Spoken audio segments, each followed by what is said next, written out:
There's a place in the world where a lush rainforest, with open meadows, bamboo thickets, and fresh running streams, provides a safe haven for a group of endangered lowland gorillas.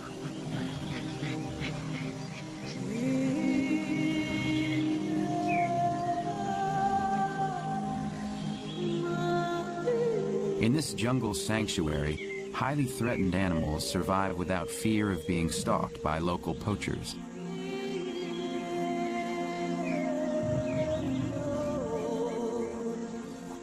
It's a place where the effects of extreme poverty and civil unrest seem a world away.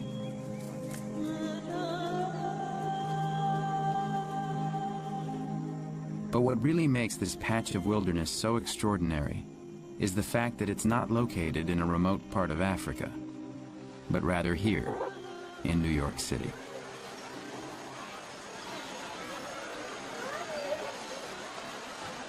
The Bronx Zoo's gorilla exhibit is one of the city's most popular attractions, providing visitors with a rare and intimate glimpse of the natural world. However realistic the experience appears, the jungle sounds are pre-recorded. Much of the food the gorillas eat comes from local markets. Many of the trees are made of metal and epoxy, and the forest that lies behind these thick walls of protective glass is essentially a theatrical illusion. What's not an illusion is the approaching reality that the zoos of the future may be forced to become urban sanctuaries for some of our planet's animals. For years, scientists have been telling us that in this century, as many as half of the world's wildlife species could become extinct.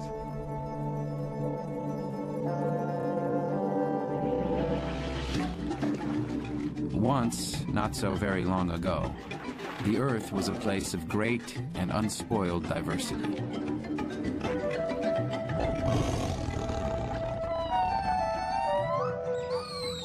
Home to the rich tapestry and elegance of the natural world.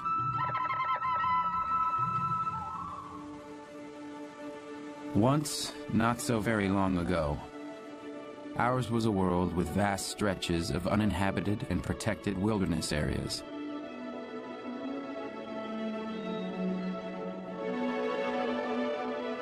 Where our polar regions supported an abundance of sea and land mammals. And the oceans exhibited a healthy biodiversity. Once, not so very long ago, our tropical rainforests supported an almost infinite variety of species.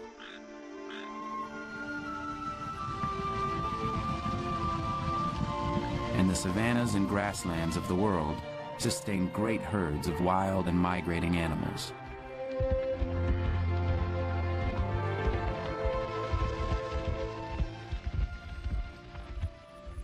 But now scientific research indicates that something is terribly wrong with our environment. That much of our planet's wildlife is in danger of disappearing.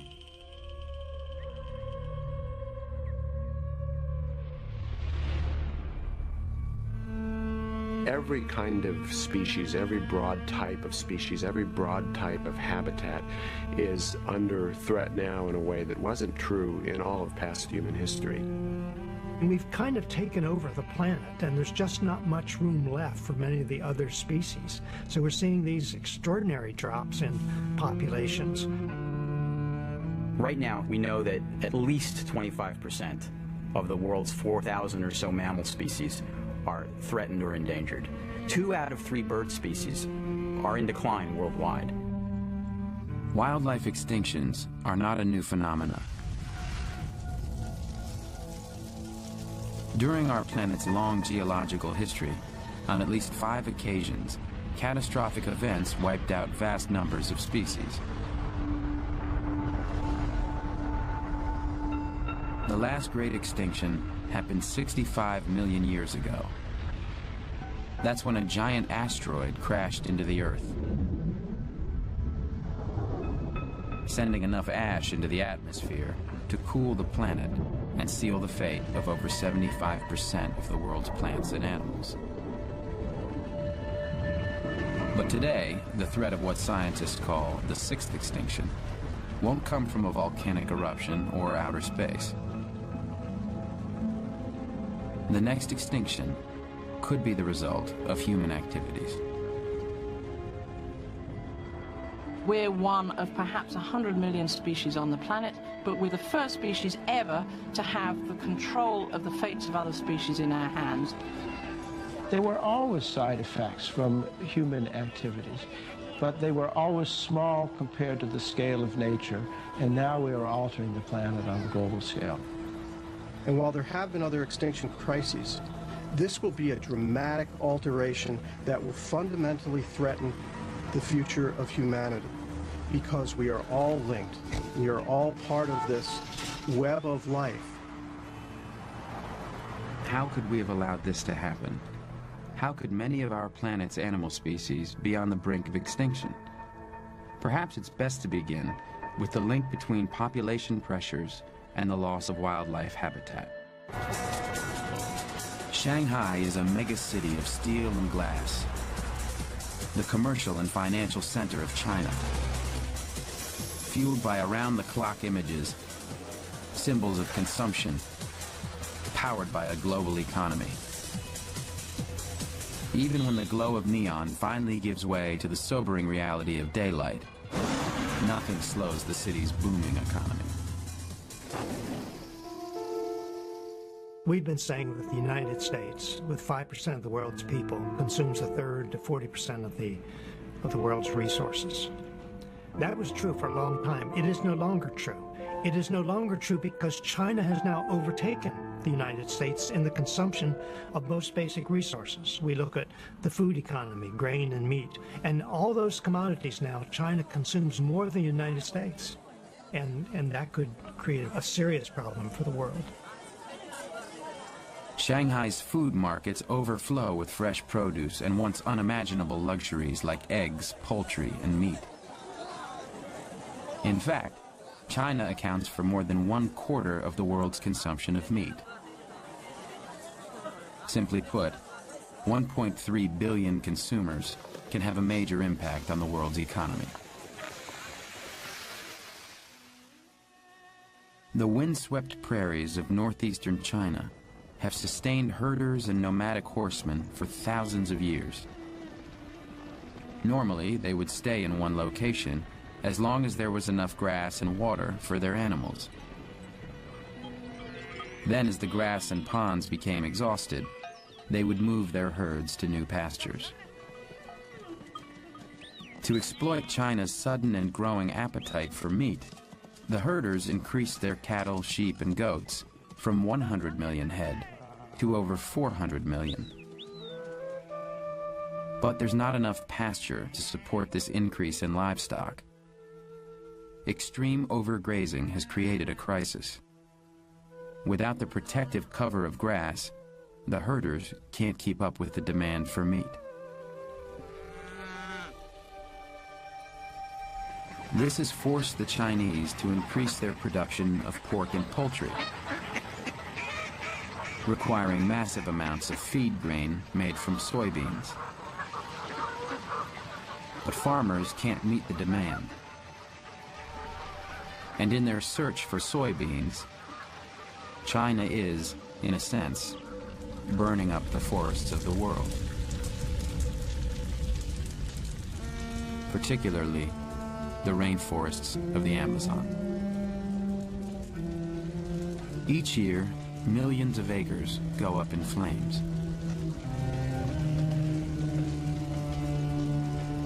The devastation caused by local farmers is unimaginable.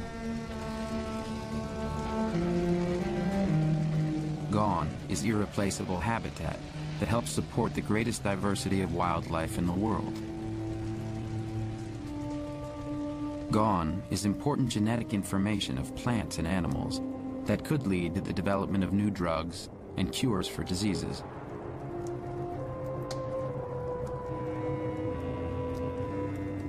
And in its place are smoldering pockets of land.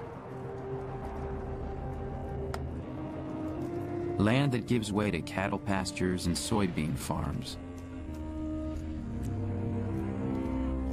But once it's cultivated, it doesn't take long before the nutrients of the forest floor become exhausted. Soon the land is abandoned. The ranchers and farmers move on, and the burning begins again. Only this time, deeper into the rainforest. Signs of the devastation can be seen all along the region's major highway, the Amazon River. Timber, cut from the heart of the rainforest, heads downstream, on the way to local sawmills and then on to North America.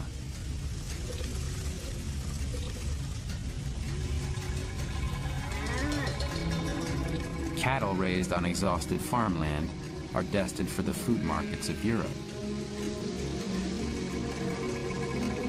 And soybeans, grown on the charred remains of the forest floor, are loaded into cargo containers that make their way to the pig and poultry farms of Asia.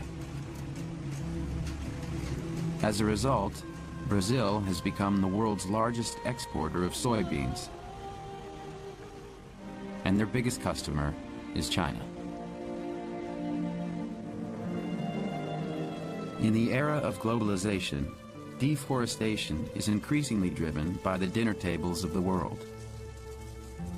And if 1.3 billion Chinese decide to eat more pork and poultry, but lack the land to grow soybeans, then the Amazon simply becomes their new farmland.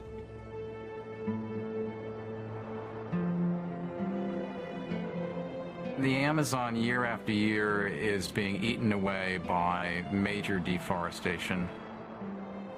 What we're getting closer and closer to is a tipping point which will affect the whole system. So if you do lose the entire Amazon, you're losing probably 1/5 of all the wildlife species on Earth.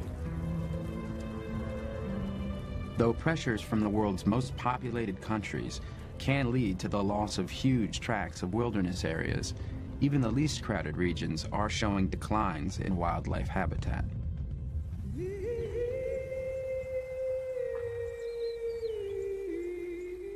South Africa is a country dominated by the timeless rhythms of nature.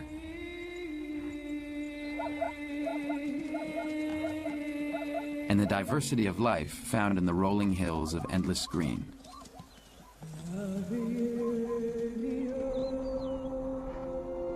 Its central highlands are an environmental treasure.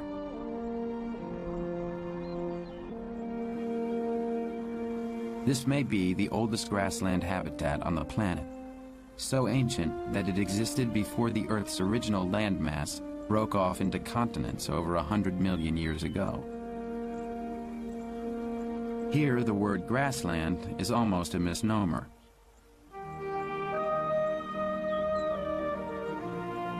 Only 1 in 6 plants are actually grasses.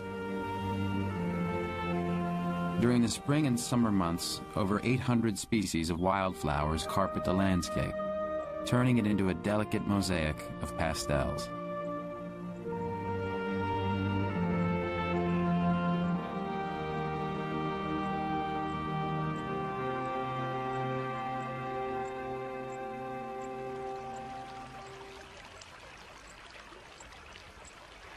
The grasslands act like a giant sponge, a natural reservoir that soaks up water during the rainy season and slowly releases it during South Africa's long dry season.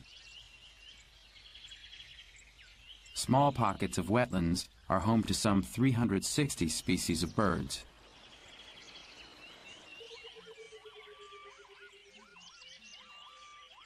A sanctuary for migrating flocks from North Africa and Europe.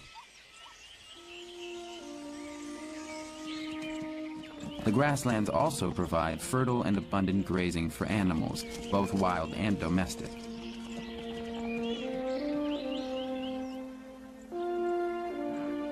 Overgrazing and erosion have never been a problem.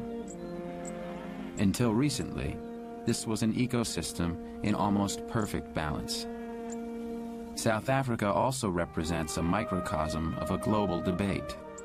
How best to balance badly needed economic development with the preservation of nature?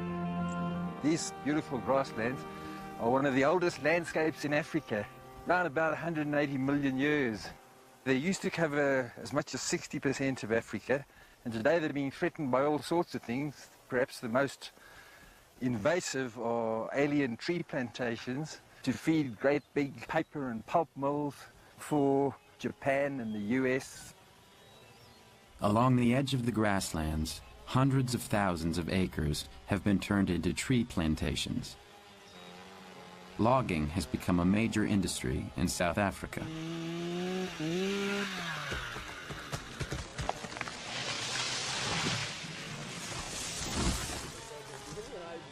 These trees being harvested, mostly pine and eucalyptus, are not native to South Africa, but they are beginning to take over parts of the grasslands.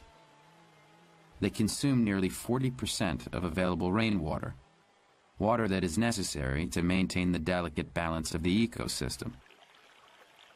But each year, less and less runoff finds its way into the wetlands, which has become an important stopover for hundreds of thousands of migrating birds. Clearly, economic development has put the wildlife that live in this ecosystem in jeopardy. About 2,000 miles to the north, a similar habitat story is playing out. Only this time, a local community may have found some answers.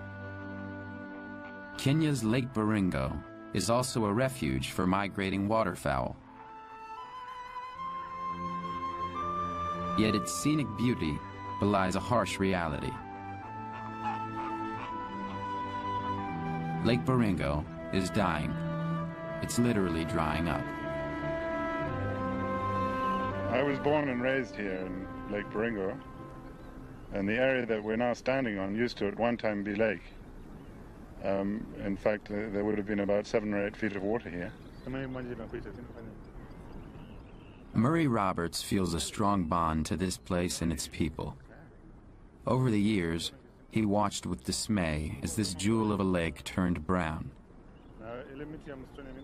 as it slowly lost volume. The lake is receiving about 4 million cubic meters of silt every year. And as the years go by, the lake goes further and further down, and the bottom of the lake comes further up. And the long-term prediction is that it will eventually become a swamp. Murray knows the reasons all too well. Increased agriculture has siphoned river water away from Baringo. Overgrazing has led to massive amounts of soil erosion and silting. Murray also knows that unless something is done very soon, the lake and the bird sanctuary will simply disappear. A few miles from Lake Baringo, a local tribesman has found a glimmer of hope. Paul Parcelak's life revolves around caring for his livestock. For as long as he can remember, the family's days have been defined by the herd's search for grass.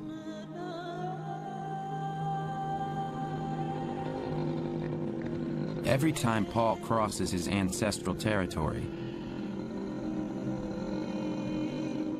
he is reminded of the conflicting pressures of the 21st century.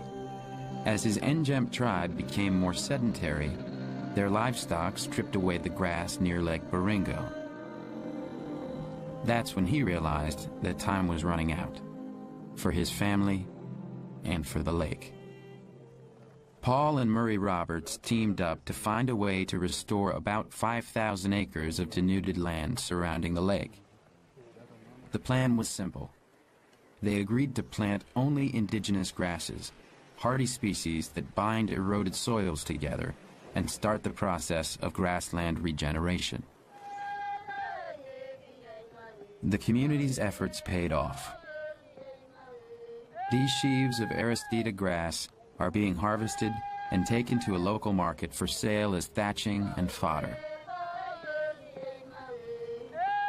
It's brought hope to a situation which seemed so desperate.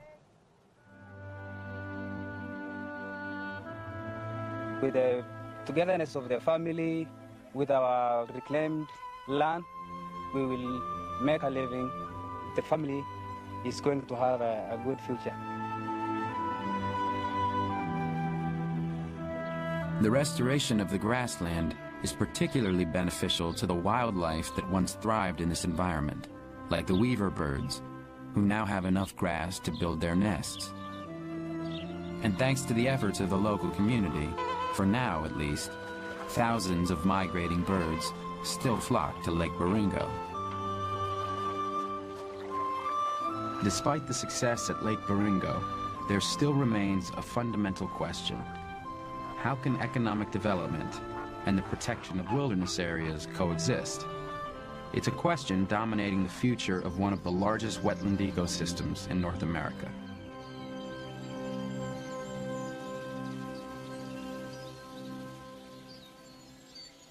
At first glance, Florida's Everglades seems like a forbidding primordial wilderness.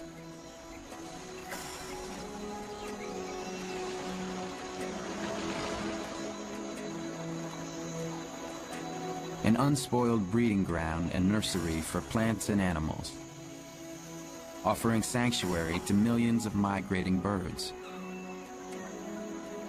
However abundant the wildlife, this ecosystem, which is as large as the state of Connecticut, is in peril. Close to 90% of the bird population is gone.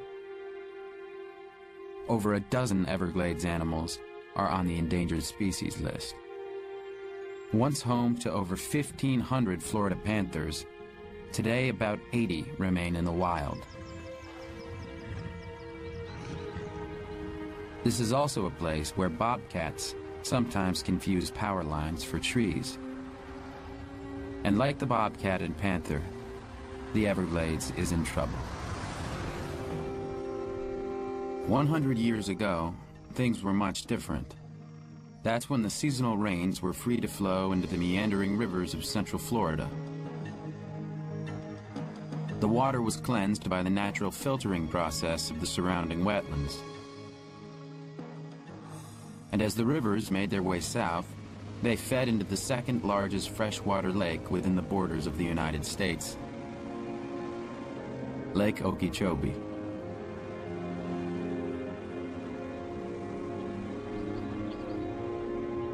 From there, the water slowly flowed across the marshlands, eventually giving life to the Everglades. But now the lake is surrounded, not by wetlands, but rather the urban sprawl of 5 million people.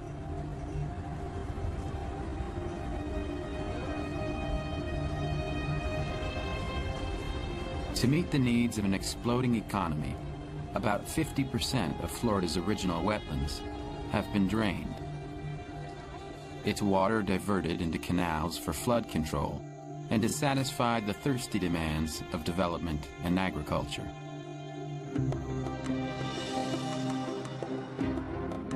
But in return, cattle ranches and farms discharge the watery residue of agricultural chemicals like phosphorus into the major source of water for the Everglades, Lake Okeechobee. After decades of abuse, the lake is showing signs of severe damage, and wildlife are always the first to suffer. When you put a whole lot of phosphorus pollution in Lake Okeechobee and in the Everglades, the cattails take over everything. Basically, the cattails get so thick that no wildlife can live in there. There's almost nothing that feeds in cattail. The water underneath the cattails is low in oxygen. There aren't a lot of bugs down there, and birds can't wade through there because it's too thick. Ducks can't swim in there because it's too thick, and it just becomes kind of a biological desert out there. Although most biologists concede that the Everglades can never be returned to its original state, experts are developing plans to reverse the environmental damage, and help is coming from an unlikely source.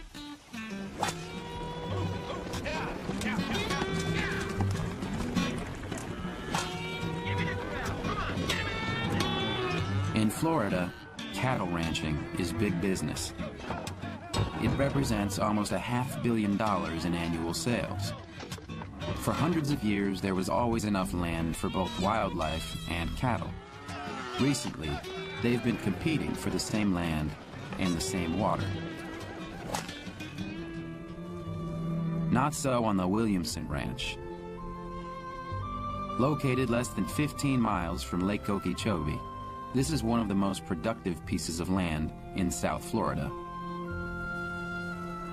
100 years ago, much of the ranch's 8,000 acres was wildlife habitat. Sonny Williamson is a good steward of the land. He knows that something must be done to restore the Everglades.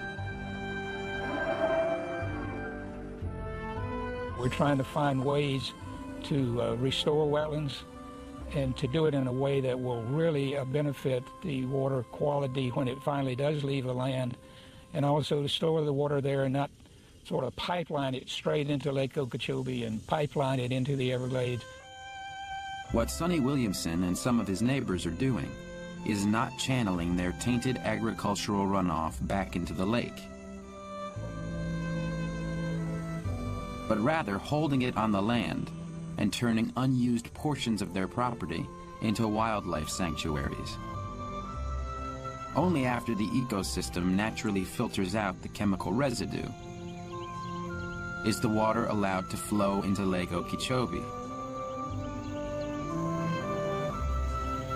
And in the process, new wetlands have been created, habitats that are essential for the preservation of wildlife.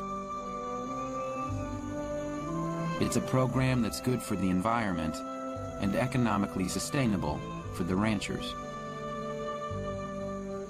Our connection with nature is extremely important, I believe, and I don't know what happens to the human being when he's completely urbanized, but I don't really want to be around when that happens. Clearly, the greatest challenge for the future of South Florida is finding a balance between rapid urbanization and the need to save the Everglades. But elsewhere in the world, poverty and hunger play an equally dramatic role in the loss of wildlife.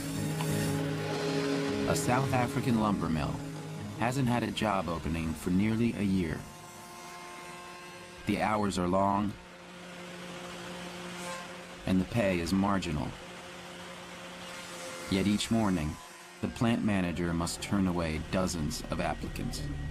Some of the men came to me from homes that literally had no food at all, and they said, we're quite happy to work just for food alone. If you'll just give us food, we will show you that we can work, and after the second or third month, if you feel we're worth our wage, please pay us. I had to very sadly turn people away, and it's a heart-rending exercise to go through and ask these folk to leave because you just haven't got work for them. And some of the men actually said, you don't know how hungry we are. We desperately need food.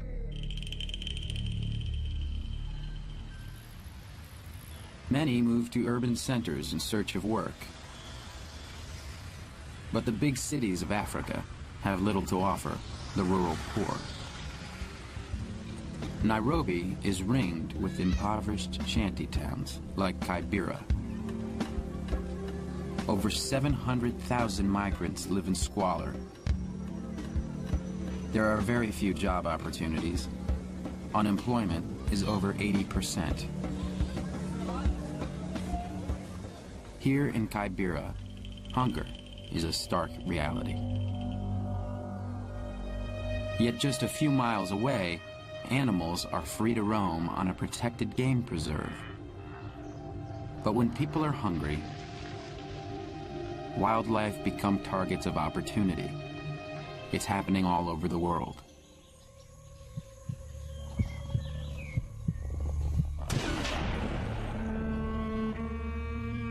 Each year, millions of animals are killed so the poor can earn enough for the bare necessities of life, while the world's tigers are going extinct.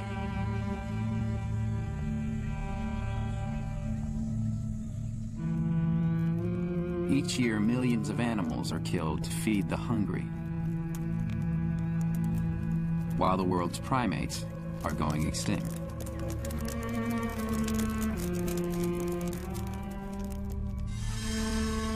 Each year, millions of animals become trophies for the wealthy,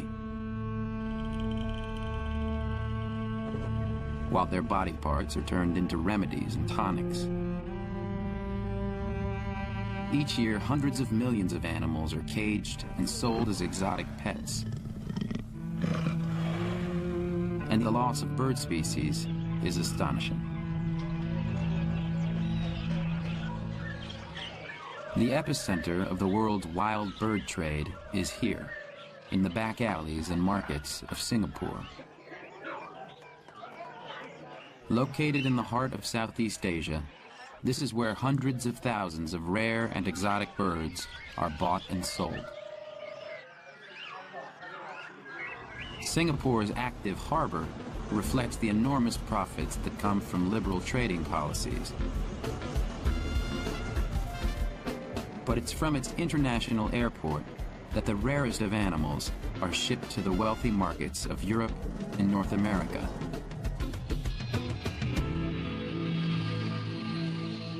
In an age of globalization, wildlife trade has turned into a $6 billion a year industry.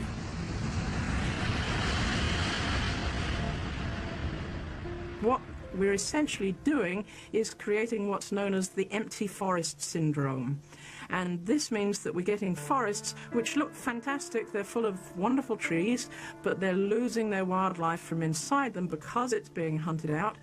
And that means that we're losing pollinators, dispersers, browsers, and that's likely to have a domino effect within the forest and will cause other species to go too, including species which are very important for medicines, for timber. So if we lose those animals, the wider repercussions for the whole ecosystem could be very significant indeed, and we don't know the full ramifications of it. Wild species are facing the prospect of a kind of demographic winter, a period of time in which there are so many human beings on the planet, and their economic needs are so great, they've so dominated the planet that it's very difficult for wildlife to survive. Fortunately, there are many places in the world where community initiatives can lead to global solutions. In the African nation of Zambia, there is such a program.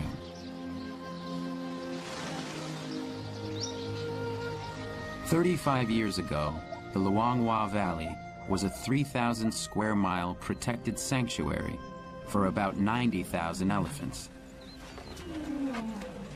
But when drought and famine overwhelmed the local farmers, the valley became less like a wildlife preserve and more like a war zone. The elephant population was hunted for food and tusks. Despite a ban on the sale of ivory, their numbers dropped to fewer than 15,000. And as poverty deepened, elephants continued to be slaughtered at the rate of over 1,000 a year. In the face of poverty, people will tend to utilize whatever they can to survive, and that makes perfect sense. Our job as conservationists is to try and create environments where sustainable management is possible, where people can see things from a larger scale and learn how to manage things not just at the household level, but work collaboratively to manage things at a landscape level. Organizers realized that the villagers needed economic incentives before they would agree to stop poaching. And there was one condition: they had to turn in their snares and guns. We've had over 30,000 snares turned over. Hundreds of guns have been turned in because farmers have seen that by new ways of managing their agricultural output and new marketing strategies, they don't need to poach. Poaching is a food security issue, and even the term poaching is a loaded one. It's something people need to do when they're starving, when they need to feed their families. The results are impressive. In 3 years, 16,000 farmers have achieved food security. Wildlife is coming back. The elephant population is increasing. And the economic benefits of ecotourism are on the rise. The challenge for nations of the world is to somehow duplicate Zambia's success. But it won't be easy, especially when an even greater threat to the state of the planet's wildlife is looming on the horizon.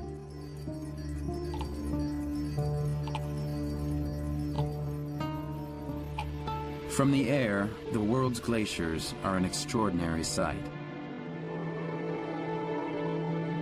A treasure of natural beauty, with endless formations of ice and snow, seemingly frozen in time. But now take a closer look. Something seems to be going wrong. The world's glacial regions are melting. And it's because of human changes to our environment. We now live in a world where ice and snow are melting at unprecedented rates. And where temperatures are rising faster than at any time in recorded history. In Montana's Glacier National Park, about 150 years ago, there were over 150 active glaciers. Today, there are 27. In a few decades, scientists tell us, they'll be gone. In South America, the glaciers of the tropical Andes are also melting. The alarming fact is that they are melting 3 times faster than they were 50 years ago. Parts of Africa are also showing the effects of climate change. Mount Kilimanjaro dominates Tanzania's landscape. Its peak has been covered with ice and snow for nearly 11,000 years. But recent satellite images show a dramatic melting of its glaciers. Scientists now expect that they will be completely gone by the year 2020. The melting of the world's glaciers is also an early warning signal, a vivid reminder that the 6th extinction could be only decades away. Yet there is a place where it may have already begun, and it's happening in one of the world's coldest regions, the Arctic. Climate change is not a theory, it's a reality here in the Arctic. We are getting ice forming much later in the year and breaking up much earlier in the year. We're getting insects that have never been up here in the Arctic before. We're getting birds, species of birds and fish that have not been up here before. Our whole world is being altered up here in the Arctic, and I think the world has to pay heed to that. For polar bears, climate change may be a death sentence. To hunt for seals, which is their primary source of food, the bears must first swim long distances until they find stable sea ice. Without the ice, the bears cannot survive. Their hunting technique is simple. The bears stake out breathing holes carved out by seals. They wait until the seals must come up for air,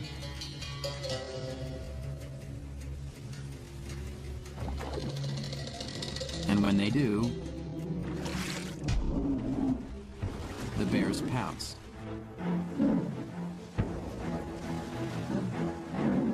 Polar bears spend months gorging themselves. They hunt with a sense of urgency.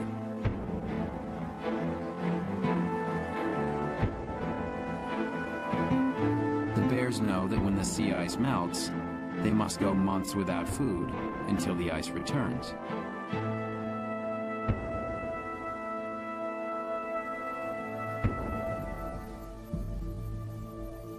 But now scientists say their frozen habitat is rapidly warming, and the Arctic Ocean could be ice-free within decades. Without ice flows to hunt seals from, the polar bear will surely become extinct. Though the bears can swim non-stop for as long as 100 miles, already many are drowning from sheer exhaustion in their desperate search for sea ice. we have some significant challenges ahead of us. I think global climate change is going to turn everybody on their heads. What areas will become richer in wildlife? What areas will become more barren? In a world already experiencing the warmest years on record, the threat of climate change, leading to its sixth extinction, is getting stronger. Here's a snapshot of the future, a look at how global warming could affect wildlife in a place already on the edge, Africa. As temperatures rise, pastures for livestock dry up. Rural villages begin to suffer. Human migration into cities intensifies. Unemployment and poverty deepens. Elephants invade farms in search of food. And if the heat and drought doesn't wipe out half of Africa's wildlife, surely the poachers will. Even those who voluntarily turned in their guns in the Luangwa Valley of Zambia. Though the full impact of climate change may be decades away, wildlife habitats continue to deteriorate at alarming rates. This leaves animals with few options: either face extinction or migrate to safer wilderness areas. But too often these wildlife corridors are blocked by human development. These wildlife corridors would have to displace farms, interstate highways, in some cases entire metropolitan areas. That's not going to happen. So we have a real dilemma of how we can actually make the world a more compatible place for threatened plants and animals to ideally survive, and if not survive, to find some nearby place where they can survive. We have to move past the old model of having isolated national parks and wildlife preserves here and there, not connected with the rest of nature. And so basically it's really important to stitch these all together into sort of a matrix with corridors running between protected areas.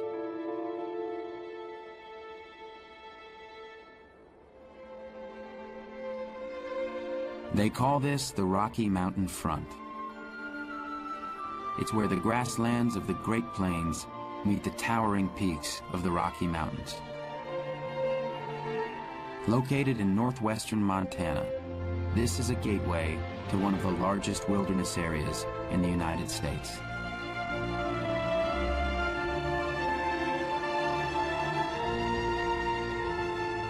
This is also where grizzly bears still roam free.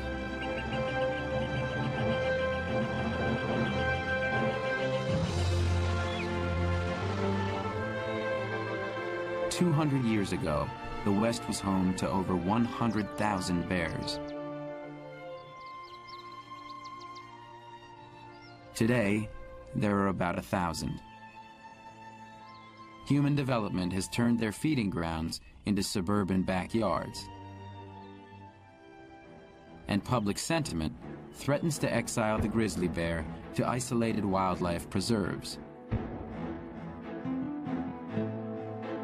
Yet it is here, in these remaining patches of wilderness, that these endangered grizzly bears must make their last stand. In a world where game preserves offer little protection, there is a place where much is being done to keep wildlife corridors open.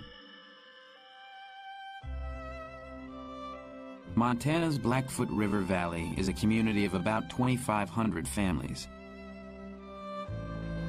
Most are ranchers,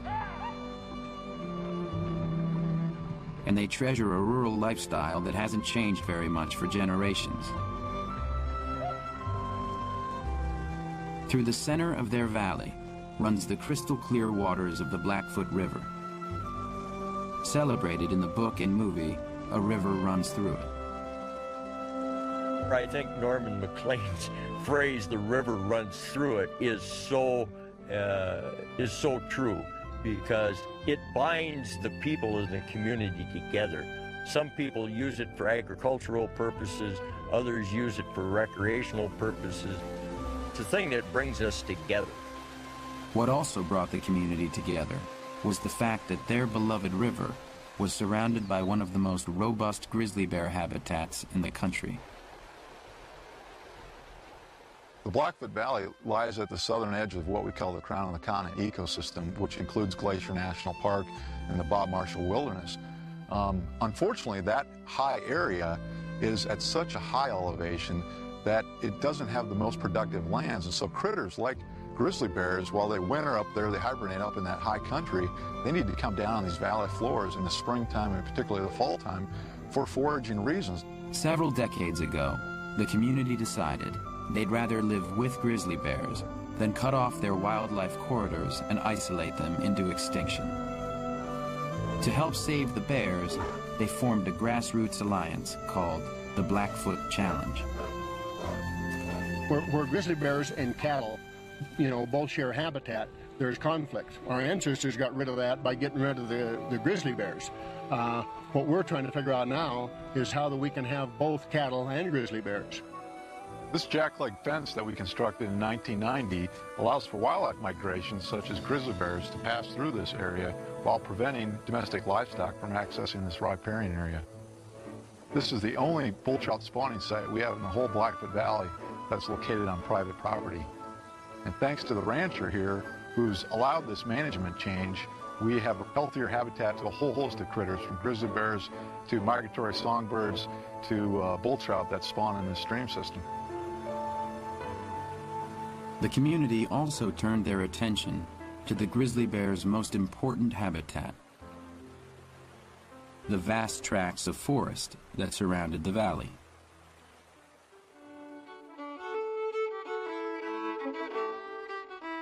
In the past, clear-cutting wiped out huge sections of woodlands.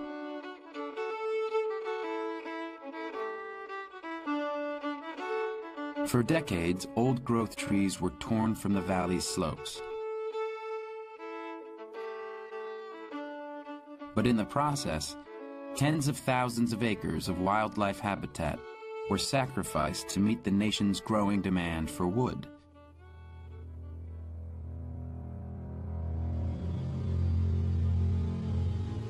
The sounds of logging still echo through the Blackfoot River Valley.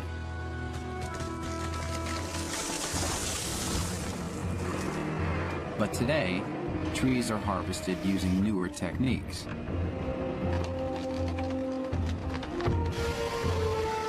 Rather than indiscriminate clear-cutting, the forest is thinned out.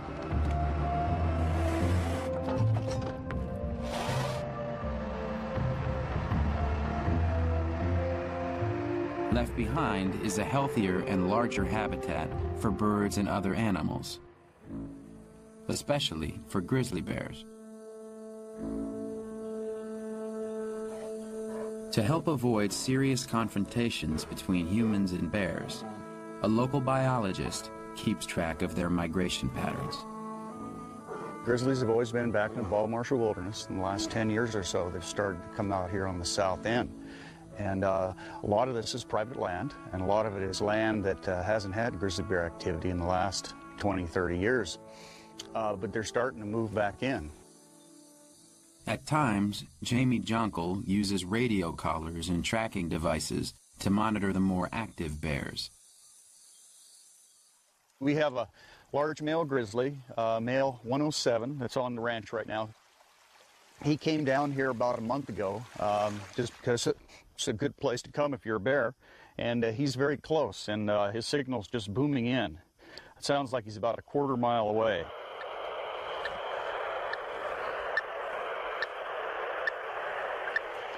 And they kind of come off the mountain face here, and they come down into the flats.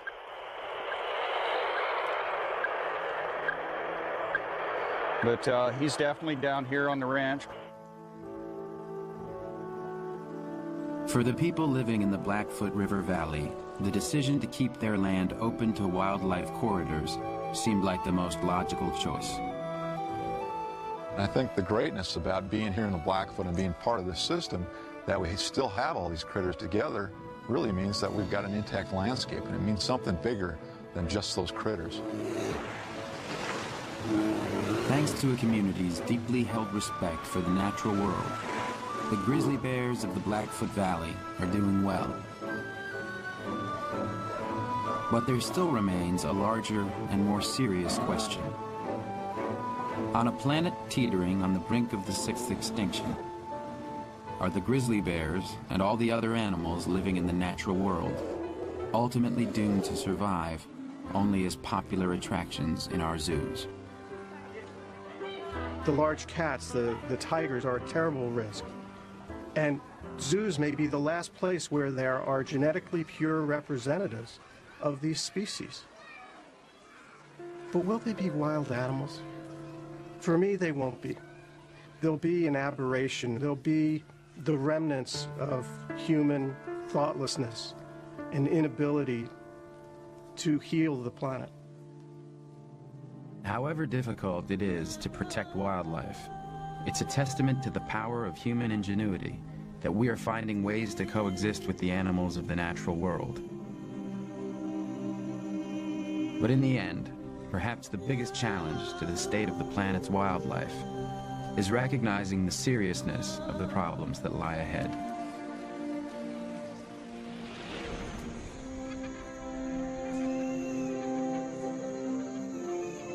The state of the planet's wildlife at the moment is very alarming. Some species are going so fast, and we either need to do something about it very quickly, or we're going to start seeing some pretty massive extinctions of species that we really care about. But it's going to be a horse race between those changes that will be irreparable and our ability to do good and alter the way that we use the resources on our planet. I would say that the state of the planet's wildlife is precarious, and I think the decisions we make in the next few years will be very important in terms of determining which way things go. The urgency to avoid a sixth extinction presents us with enormous challenges. What we need now are the efforts of people everywhere. All those who are willing to find ways to strike the right balance between what we want and what our planet's wildlife can endure. Though separated by distance and culture, for the 6.5 billion people who draw sustenance from the rich diversity of the natural world, there are common bonds. Bonds that are renewed by each generation, bringing new ideas, new attitudes, new hope for the state of the planet's wildlife.